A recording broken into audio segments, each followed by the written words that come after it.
Story so outlandish, so unbelievable, it's hard to imagine it ever happening. A stay-at-home mother in the Woodlands was about to start looking for a job, so she decided to Google herself to see what future bosses might see. And what she found, it was shocking. Her name and face included in a series of indictments related to drug dealing in Colorado. She is sharing her story tonight with our Stephen Goen.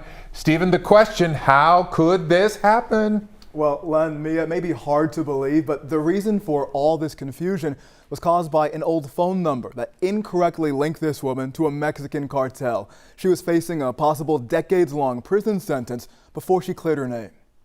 I had finished my master's degree in finance and I was sending out job applications. For Gabriela Olds, a routine job search last year revealed the unexpected. Someone suggested to me that I should Google myself to see what pops up, what prospective employers would see. What popped up was a video of this press conference from 2023 in which a Colorado district attorney was announcing indictments connected to a Mexican cartel.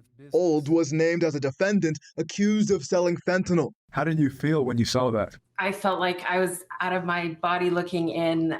I've never been in trouble with the law before.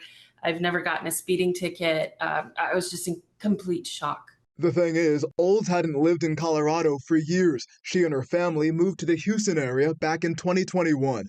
I couldn't go outside. I was scared I was going to be pulled over and arrested. What she was saying seems like it can't happen, right? So what did happen? Her attorney, Ashley White, says they discovered that one of the cartel suspects was using a phone number that Olds previously had, but she hadn't used it since 2013, more than 10 years before she was indicted. They cut corners, they didn't do a thorough investigation, and they put Gabby's name and photo all over the media. In this case, White says authorities rushed to judgment, but with evidence, the charges were ultimately dismissed. If I didn't have the money to get an attorney, I'd probably have to turn myself in and I'd be in jail right now awaiting trial. There needs to be accountability. Now, in a statement, the Adams County District Attorney's Office in Colorado acknowledged there was no criminal record for Olds, but they wouldn't comment further because of the ongoing legal proceedings here. This is so scary. We've been talking about this in the newsroom. So if you find yourself in a similar situation, what do you recommend?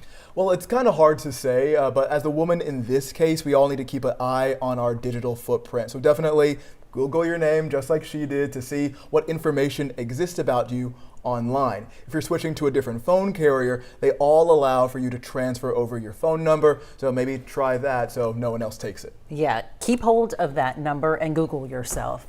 Such an ordeal. Stephen Goen tonight, thank you.